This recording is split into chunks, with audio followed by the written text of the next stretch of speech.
नमस्कार दोस्तों, कैसे हैं आप सभी। आप सभी का स्वागत है इस माइंड मूड स्टडी में। और स्वागत करता हूं, तहे दिल से आभार व्यक्त करता हूं क्योंकि आप लोगों ने जो मेरे लिए सपोर्ट किया है और जो सपोर्ट कर रहे हो उसके लिए आपको धन्यवाद। अब चलते हैं अपन विश्व की ज्योग्राफी के दूसरे पोर्शन पे, जिसका सौर मंडल का ही भाग है। और सौर मंडल के अंदर अपन ने एक क्लास और पहले ले ली थी जिसमें 50 PYQ अपन ने किए थे।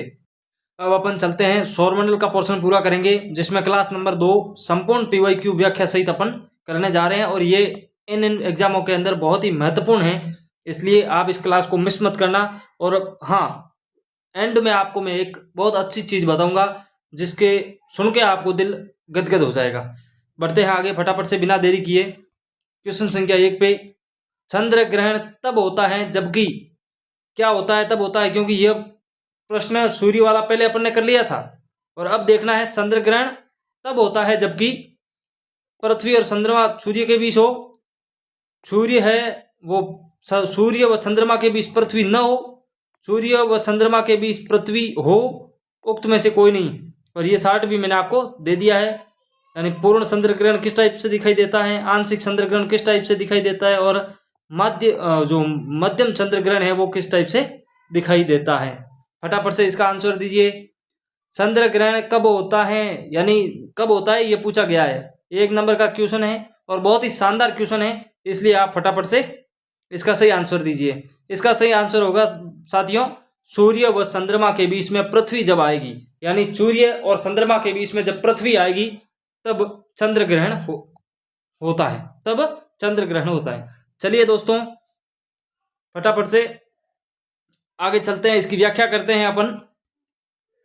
जब सूर्य एवं चंद्रमा के बीच पृथ्वी आ जाती है तो सूर्य का प्रकाश चंद्रमा पर नहीं पड़ता है, क्योंकि ग्रहों व उपग्रहों का अपना कोई प्रकाश नहीं होता है। ये केवल सूर्य के प्रकाश से ही प्रकाशित होते हैं। समझने की कोशिश करिए साथियों, समझने की कोशिश करना। अतः चंद्रमा पर सूर्य का प्रकाश न पड़ने के कारण ही चंद्र ग्रहण होता है। कैसे होता है? चंद्रमा पर सूर्य का प्रकाश नहीं पड़ने से चंद्र ग्रहण हो जाता है। चंद्र ग्रहण का प्रकार और उसकी लंबाई चंद्रमा के सापेक्षिक स्थितियों एवं उसकी कक्षीय पक्ष पर निर्भर रहती है। यानी सापेक्ष जो स्थिति है और उनका जो कक्षीय पथ है वहां पर निर्भर करती है। चंद्र ग्रहण सदैव पूर्णिमा यानी फुल मून यानी पूर्णिमा के दिन होगा। और पूर्णिमा यानी महीने का जो अपने हिंदी कैलेंडर है उसके हिसाब से महीने के अंत वाले दिन पूर्णिमा होती है। अमावस और उसका कंसेप्ट, अगर आपको अमावस कब होती है और पूर्णिमा कब होती है उसका अगर ध्यान नहीं है, अमावस वाला अमावस तो आधी, ऐसे याद रखना है। ऐसे आधा होता है वो अमावस और पूर्ण होता है वो पूर्णिमा। पूर्ण होता है वो पूर्णिमा। क्या होता है दोस्तों? पूर्णिमा। ये भी आपको कॉन्सेप्ट क्लियर हो जाए ताकि कभी भूल नहीं पाओ आप। चंद्रमा जो चंद्र ग्रहण होता है, चंद्र ग्रहण जो होता है वो पूर्णिमा के दिन ही चंद्र ग्रहण होगा चंद्र को। चलिए आगे बढ़ते हैं बिना फालतू की फटाफट से बात किए हुए। 22 दिसंबर 1999 है यहाँ पे। 22 दिसंबर 1999 को पूर्णिमा के चंद्रमा के सामान्य से अधिक चमकदार होने के लिए मुख्य उत्तरदायी कारण था अपसौर, उपचौर, उपभू या अपभू या उपभू। 22 दिसंबर 1999 को पूर्णिमा के जो चंद्रमा, एक बार वो चंद्र ग्रहण लगा था 22 दिसंबर 1999 को, उसमें अधिक चमकदार क्यों हुआ था, उसका कारण क्या है? तो इसका सही आंसर है दोस्तों उपभू के कारण हुआ था। उपभू क्या है वो भी अपन आगे विस्तार से पढ़ते हैं। चलिए आगे बढ़ते हैं। 22 दिसंबर 1999 को चंद्रमा पूर्ण उपभू यानी फुल पेरिगी पर था, अर्थात इस दिन चंद्रमा को पृथ्वी के सबसे निकटतम दूरी पर रहने के कारण ही सर्वाधिक चमकदार दिखा। यानी जो चंद्र है वो पृथ्वी के सबसे निकटतम था, सबसे निकटतम था, इसीलिए वो ज्यादा चमकदार हुआ। 14 नवंबर 2016 को पुनः पूर्ण उपभू की स्थिति बनी थी। यानी 22 दिसंबर 1999 को जो स्थिति थी चंद्रमा की चंद्र ग्रहण के समय, वही स्थिति 14 नवंबर 1916 को भी वही स्थिति हुई थी, जिससे चंद्रमा 60 वर्षों में सबसे बड़ा व चमकदार दिखाई पड़ा। यानी 60 वर्षों में सबसे ज्यादा दिखाई दिया। इन स्थिति को सुपरमून भी कहा जाता है। किसको? इस स्थिति को। ये कौन सी? चंद्र ग्रहण वाली को। चलिए आगे बढ़ते हैं, प्रश्न करते हैं अगला।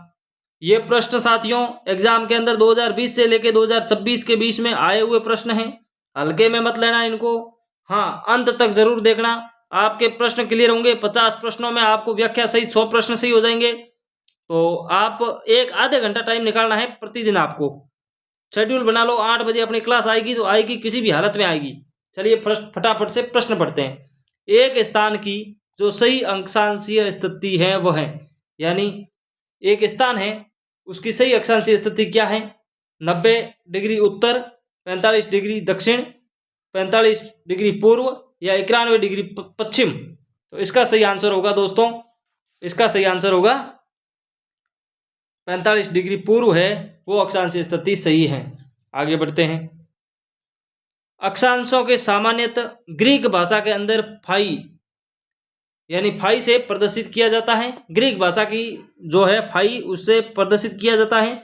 यह विषुवत रेखा से उत्तर एवं दक्षिण के स्थानों को दिखाई देते हैं। यानी विषुवत जो रेखा है, जिसको मध्य रेखा भी कहा जाता है, उस रेखा से उत्तर एवं दक्षिण के स्थानों को दिखते हैं। 90 डिग्री उत्तरी अक्षांश को उत्तरी ध्रुव तथा 10 डिग्री दक्षिणी अक्षांश को दक्षिणी ध्रुव कहते हैं, जो केंद्र बिंदु होते हैं। प्रधान देशांतर रेखा के पूर्व एवं पश्चिमी 360 डिग्री देशांतर होते हैं। कितने डिग्री देशांतर होते हैं? 360 डिग्री देशांतर होते हैं। उपयुक्त विकल्पों में 45 डिग्री पूर्व एवं 90 डिग्री पश्चिमी दोनों देशांतर स्थितियों का व्यक्त करते हैं।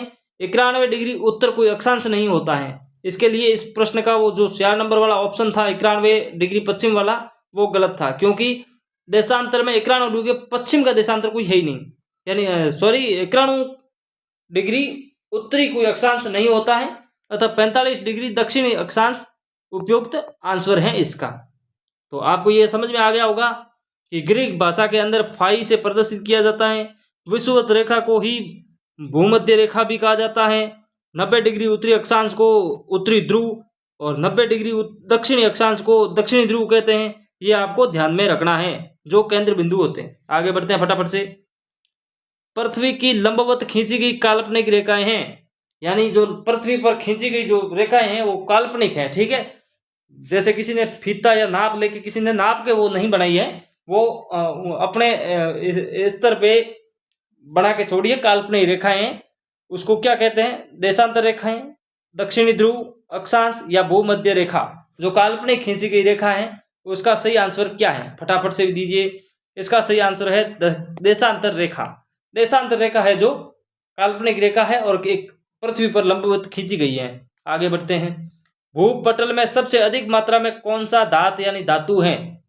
भूपटल पर यानी इस जमीन पर, इस धरती पर, इस संसार के अंदर सबसे अधिक मात्रा में कौन सा धातु पाया जाता है? उसका सही आंसर होगा दोस्तों जस्ता या जिंक, लोहा, एल्यूमिनियम या तांबा। यहाँ पे तांबा है दोस्तों। तो फटाफट से इसका सही आंसर दीजिए। इसका सही आंसर है एल्यूमिनियम। Al क्या है दोस्तों? Al aluminium. आगे बढ़ते हैं, इसकी व्याख्या भी कर लेते हैं थोड़ी। भूपट्टी भूविज्ञान में किसी पथरीले ग्रह व प्राकृतिक उपग्रह की सबसे ऊपर की ठोस परत को कहते हैं। भूपट्टी भूविज्ञान में, भूपट्टी किसे कहते हैं? भूविज्ञान में किसी पथरीले ग्रह या प्राकृतिक उपग्रह की सबसे ऊपर की ठोस परत होती है, उसे भूपट्टी कहते हैं। यह जिस सामग्री का बना होता है वह नीचे का भूप्रावार या मेंटल कहलाई जाने वाली परत से रासायनिक तौर पर भिन्न होती है। यह गोलाकार पृथ्वी को परपट्टी के संतरों के छिलके से तुलना की जा सकती है। मोटाई के आधार पर यह सबसे पहली परत है और इसकी औसत जो मोटाई है वो 33 किलोमीटर मानी जाती है। भूपट्टी हल्की चट्टानों से बनी है जिसे पाए जाने वाले विभिन्न तत्वों का विवरण निम्नानुसार है, यानी अपन आगे इसको पढ़ेंगे। ये कहाँ कैसे कैसे कितने कितने भाग में कितने कितने परसेंटेज पाई जाती है। आगे बढ़ते हैं। ये तत्व ले लिए अपन ने, इधर भार या प्रतिशत में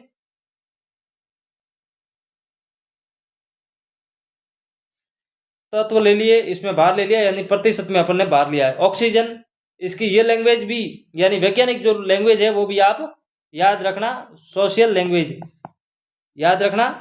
ऑक्सीजन ओ 46.71% पाई जाती है। कितनी? 46.71।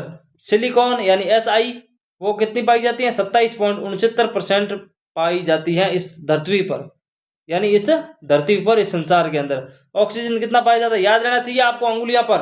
46.71, सिलिकॉन 27.69, एल्यूमिनियम AI है वो 8.7%, लोहा Fe 5.05%, कैल्शियम C है 3.65%, sodium Na 2.75%, potassium K 2.58%, magnesium Mg वो है 2.08%। याद रखना है, जमीन के ऊपर, इस धरती में, इस संसार के यानी इस पृथ्वी पर जो तत्व पाए जाते हैं और उसका भार पाया जाता है, उसमें से महत्वपूर्ण मैं निकाल के आपके लिए लेके आ गया हूं। इसमें आपको एक दो सिलिकॉन, ऑक्सीजन वाला है, सिलिकॉन वाला है, एल्यूमिनियम वाला है, ये आपको याद रखने हैं दोस्तों सबसे। और इसमें अगर आपको पूछ लिया जाए, इनके नाम दे दिए जाए अलग अलग और बता दिया जाए कि इनमें से सबसे ज्यादा कौन है, तो फिर आपको ये याद रखना है ऑक्सीजन लगभग 46-47% है। आगे बढ़ते हैं फटाफट से।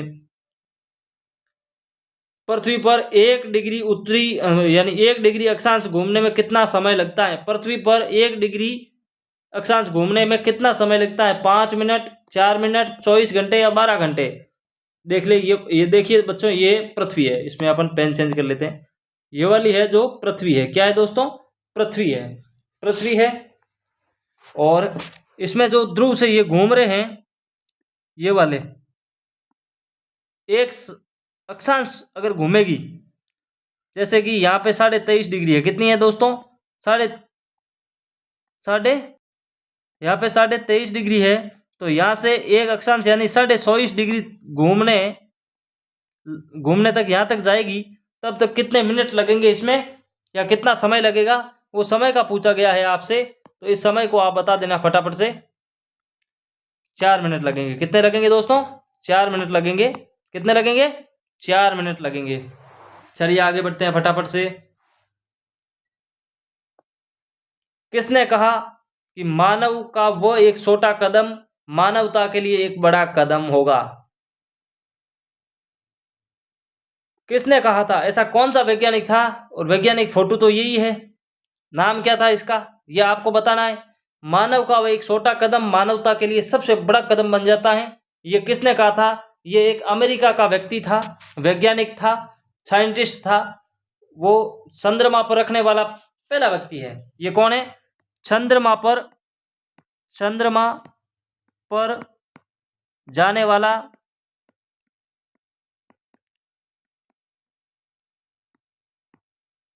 फर्स्ट मैन है। कौन है? फर्स्ट आदमी है या फर्स्ट व्यक्ति है चंद्रमा पे जाने वाला। और ये अमेरिका से है और उनकी 2016 में मृत्यु हुई थी। ये 82 वर्ष की उम्र में इनकी मौत हो गई थी। क्या हो गई थी बच्चों? मौत हो गई थी। है कहाँ का? अमेरिका का है। कहाँ का है दोस्तों? अमेरिका का ये वैज्ञानिक व्यक्ति है और ये साइंटिस्ट रह चुका है वहाँ का। मानव का वह एक छोटा कदम मानवता के लिए एक बड़ा कदम है, ये किसने कहा था? तो ये कहा था दोस्तों नील आर्मस्ट्रांग। किसने कहा था? Neil Armstrong. चलिए अगले प्रश्न पर चलते हैं फटाफट से। आप हमारे चैनल पर नए हैं तो हमारे चैनल को सब्सक्राइब जरूर करिएगा दोस्तों। आपके लिए रामबाण प्रश्न लेके आया हूं मैं अभी। अगर सूर्य और पृथ्वी के बीच में दूरी की 1/4 कम हो जाए तो सबसे अधिक संभावना किस बात की होगी? यानी सूर्य है और पृथ्वी है, दोनों ही आपस में बहुत दूरी पर है, 15 लाख किलोमीटर के बीच में इनका जो रेंजेज है वो है। तो इसको अगर 1/4 कम हो जाए, इनके बीच की जो दूरी है, यहाँ पृथ्वी है, यहाँ सूर्य है, इसके 15 लाख किलोमीटर है जो दूरी है, 15 लाख किलोमीटर है जो दूरी है, वो अगर 1/4 कम कर दी जाए, यहाँ तक ले आए, तो फिर इसमें क्या फर्क पड़ेगा? पृथ्वी सूर्य में गिर जाएगी, पृथ्वी जलकर भस्म हो जाएगी, हमारे वर्ष की अवधि कम हो जाएगी, या पृथ्वी अंतरिक्ष में उड़ जाएगी? फटाफट से बताइए, सही आंसर दीजिए इसको। फटाफट बोलो। इसका आंसर दीजिए फटाफट।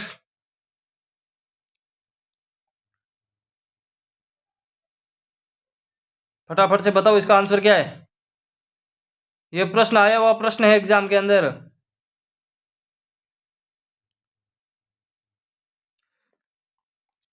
इसका सही आंसर होगा दोस्तों, हमारे वर्ष की अवधि कम हो जाएगी।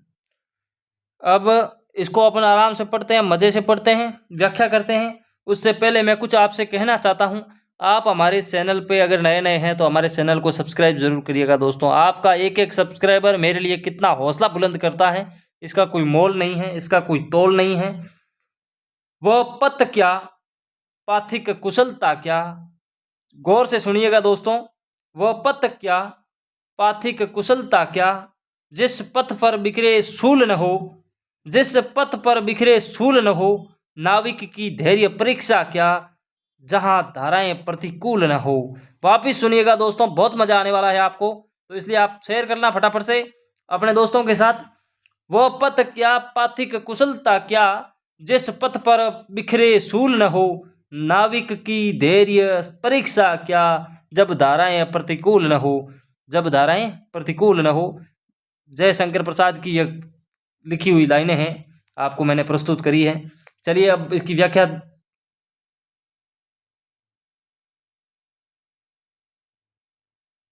इसकी व्याख्या कर लेते हैं फटाफट से।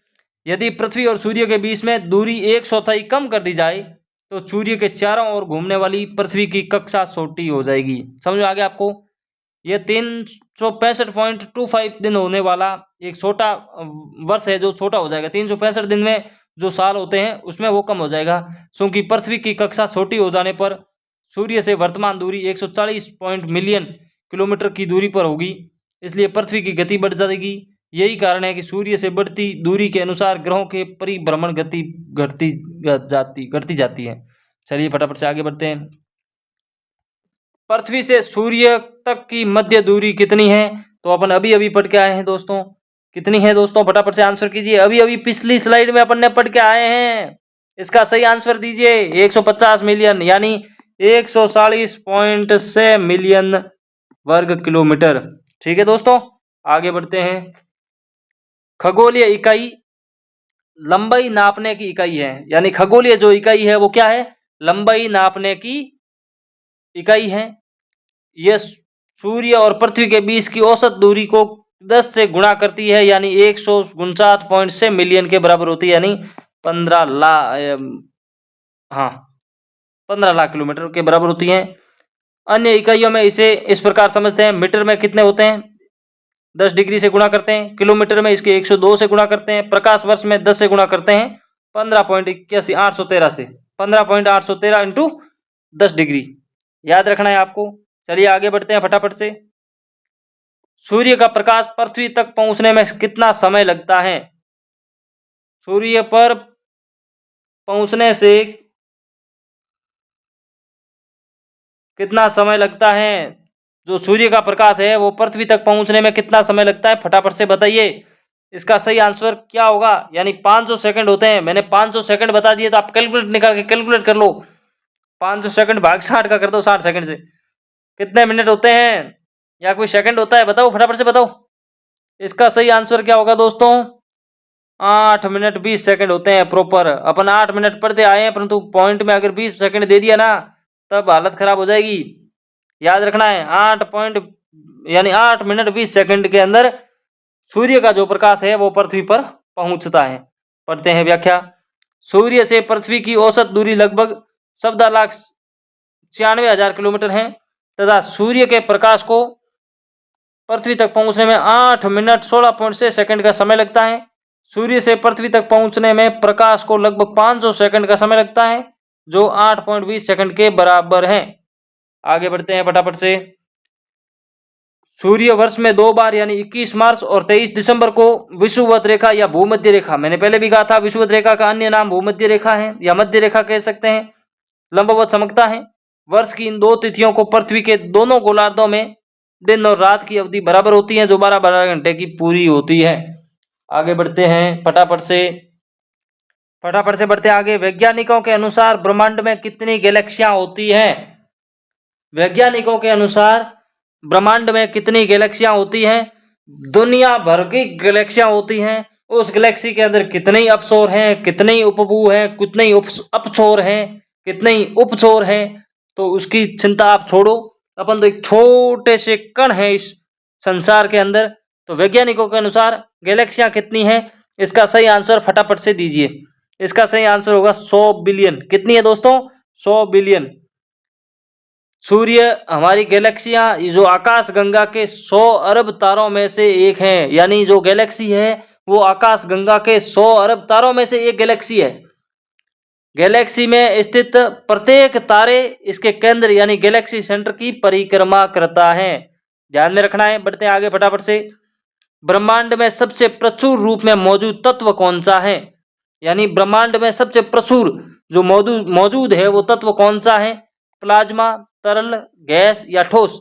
इसका सही आंसर क्या है? फटाफट से आंसर कीजिए दोस्तों। इसका सही आंसर है प्लाज्मा। और गैलेक्सियों को ही एक भाग को जो है प्लाज्मा कहा जाता है। आगे बढ़ते हैं फटाफट से। निम्न में से कौन सा तत्व सूर्य से अधिक प्रचुर मात्रा में मौजूद है? यानी सूर्य से भी अधिक मात्रा में मौजूद है, वो कौन सा है? कार्बन और हाइड्रोजन, लोहा और हीलियम, हाइड्रोजन और हीलियम, कार्बन और हीलियम? इसका सही आंसर क्या है? फटाफट से बताइए। हाइड्रोजन और हीलियम है जो सूर्य से भी ज्यादा मात्रा में यहां पाया जाता है।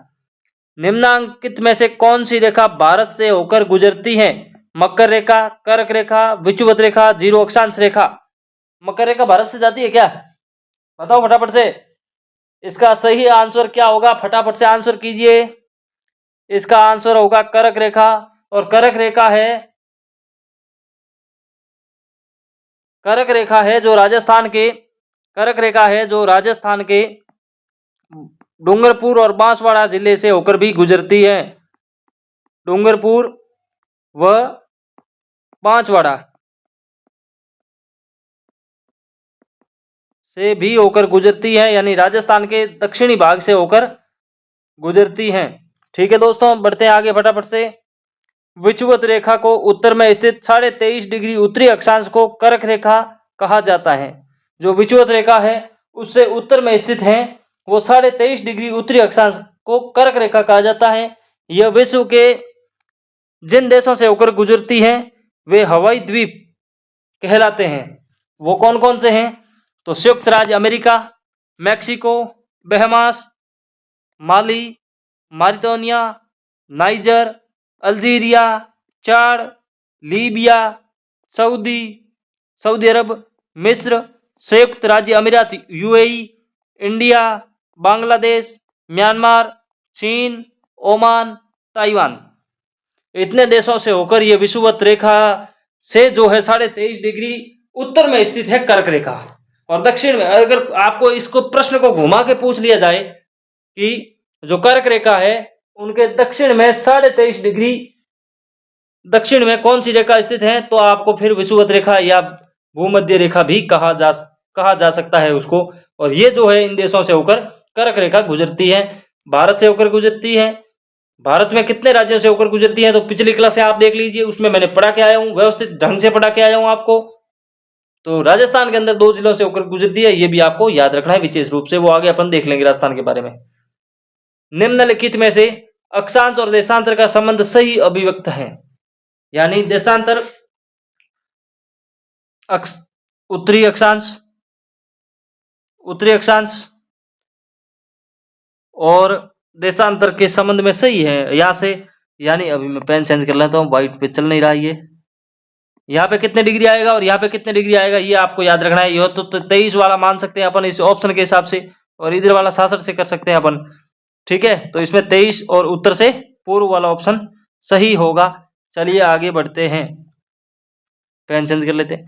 मकर रेखा नहीं गुजरती है, यानी कहां से नहीं गुजरती है मकर रेखा? चिली, अर्जेंटीना, पुराग्वे या ब्राजील, बोत्सवाना, दक्षिण अफ्रीका से, या ऑस्ट्रेलिया, फिजी, टोगा से, या युगांडा, केन्या और सोमालिया से? कहां से नहीं गुजरती है? कौन? विषुवत रेखा नहीं, मकर रेखा, सॉरी, मकर रेखा कहां से नहीं गुजरती है?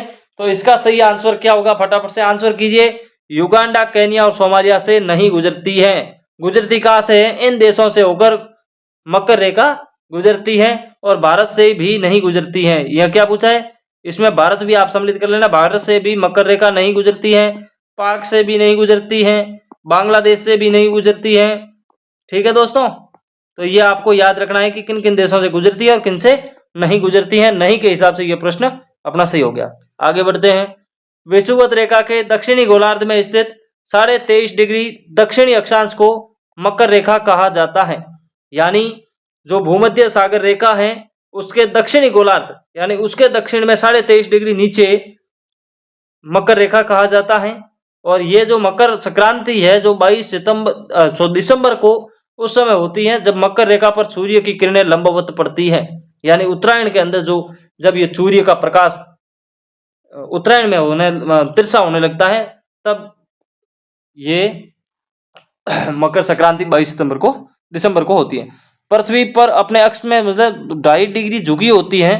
मकर रेखा निम्न देशों से होकर गुजरती है और गुजरती कहाँ से है तब ये देख लेते हैं। कहाँ से? ब्राजील से गुजरती है, ऑस्ट्रेलिया से गुजरती है, पराग्वे से गुजरती है, मेडागास्कर से गुजरती है, अर्जेंटीना, मोजाम्बिक, चिली, दक्षिणी अफ्रीका, फ्रांस, पोलिनेशिया यानी फ्रांस से गुजरती है, फिजी से गुजरती है, टोंगा से गुजरती है, बोत्सवाना और नामीबिया से होकर गुजरती है। आपको याद 100% ये रखना है कि भारत से होकर नहीं गुजरती है।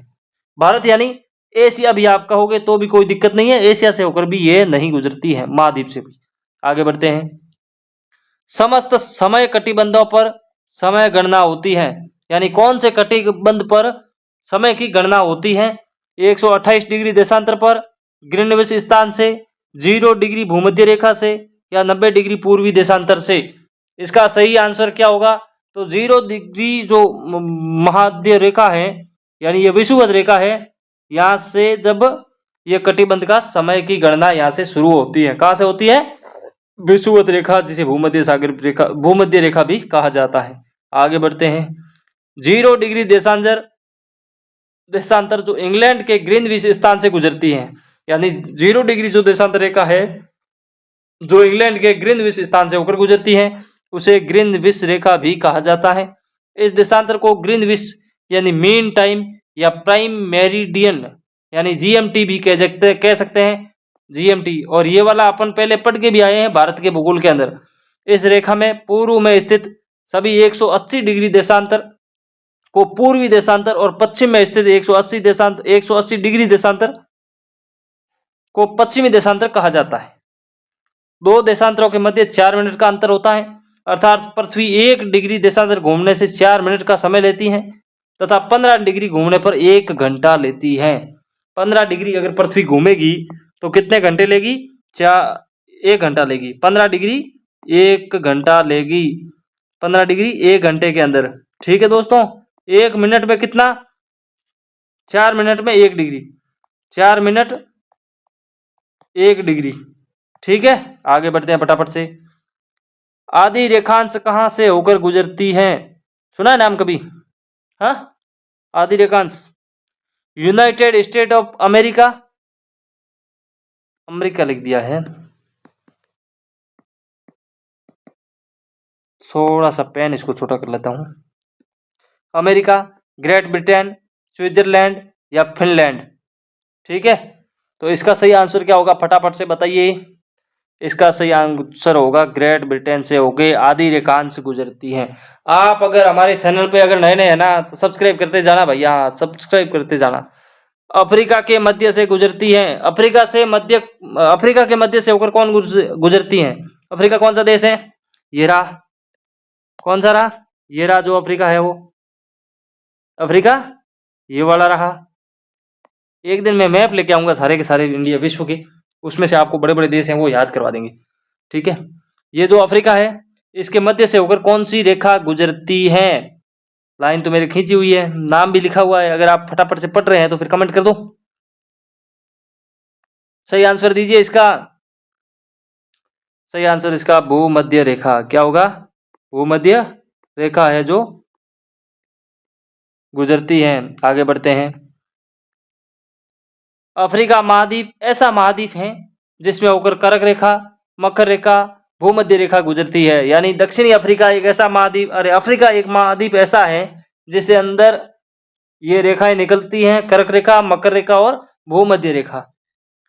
दक्षिणी अमेरिका महाद्वीप से केवल भूमध्य और मकर रेखा ही गुजरती हैं। स्थल एवं जल पर विषुवत रेखा 13 देश यानी Sao Tome, Principe, Gabon, Congo, गणराज्य कांगो, लोकतांत्रिक गणराज्य Uganda, Kenya, Somalia, Maldives, Indonesia, Kiribati, Ecuador, कालबिलिया, कोलंबिया, ब्राजील से होकर गुजरती है। कौन? ये जो भूमध्य रेखा और मकर रेखा है वो दोनों वहां से होकर गुजरती हैं। बढ़ते हैं आगे फटाफट से। कौन सा एकमात्र महाद्वीप है जिससे कर्क रेखा, भूमध्य रेखा और मकर रेखा गुजरती है? ऐसा कौन सा अपने महाद्वीप है उससे होकर कर्क रेखा, भूमध्य रेखा और मकर रेखा गुजरती है? तो इसका सही आंसर होगा दोस्तों अपने अफ्रीका। कौन सा होगा दोस्तों? अफ्रीका होगा। चलिए आगे बढ़ते हैं। महाद्वीप जिससे होकर भूमध्य रेखा और मकर रेखा गुजरती है, इसमें से कौन सा महाद्वीप है जिससे होकर भूमध्य रेखा और मकर रेखा गुजरती है? ऑस्ट्रेलिया से होकर, एशिया से होकर, दक्षिणी अमेरिका से होकर या उत्तरी अमेरिका से होकर गुजरती है? कहां से होकर गुजरती है? दक्षिणी अमेरिका से होकर गुजरती है। इसका सही आंसर ऑप्शन नंबर 3 होगा। आगे बढ़ते हैं। सूर्य और पृथ्वी के मध्य अधिक दूरी कहलाता है। अधिक जो दूरी है वो क्या कहलाता है? उपसौर कहलाता है, उपभू कहलाता है, अपसौर कहलाता है या अपभ कहलाता है या अपभू कहलाता है? इसका सही आंसर क्या होगा दोस्तों? इसका सही आंसर क्या होगा फटाफट से दीजिए। इसका आंसर होगा अपसौर कहलाता है। जो पृथ्वी है और वो सूर्य है, इसके मध्य जो अधिक दूरी है उस दूरी को क्या कहा जाता है? तो अपसौर कहा जाता है। इसकी व्याख्या देख लेते हैं। पृथ्वी की कक्षा वर्ताकार यानी सर्कुलर होकर दीर्घावृत है, यानी पृथ्वी की कक्षा है वो वर्ताकार होकर दीर्घवृत्ताकार है। अर्थात पृथ्वी वर्ष में एक बार 3 जनवरी को सूर्य के सर्वाधिक पास यानी 9.13 करोड़ मील यानी सर्दियों के समय सूर्य जो है वो काफी नजदीक आ जाता है, 9.3 करोड़ मील या फिर 14.7 करोड़ किलोमीटर आता है। इस स्थिति में उपसौर कहा जाता है। इस स्थिति को उपसौर कहा जाता है। इसके विपरीत 4 जुलाई को सूर्य जो है पृथ्वी से सूर्य है जो सर्वाधिक दूरी पर होता है यानी 15.2 करोड़ किलोमीटर तक हो जाता है, उसको अपसौर कहा जाता है। यानी नजदीक आएगा तो उपसौर, दूर जाएगा तो अपसौर, ये आपको याद रखना है। चलिए अगले प्रश्न पर। ये अपना अंतिम प्रश्न है। पृथ्वी उपसौर की अवस्था में पहुंचती है, यानी पृथ्वी है जो उपसौर की अवस्था में कब पहुंचती है? जुलाई के अंदर, जनवरी में, सितंबर में या मार्च में? फटाफट से इसका आंसर कीजिए। अपसौर क्या होता है? जब नजदीक आएगा तो अपसौर, दूर भागेगा तो अपसौर और नजदीक आएगा तो उपसौर, और उपसौर होगा तो नजदीक आएगा, और नजदीक कब आएगा? जनवरी में आएगा।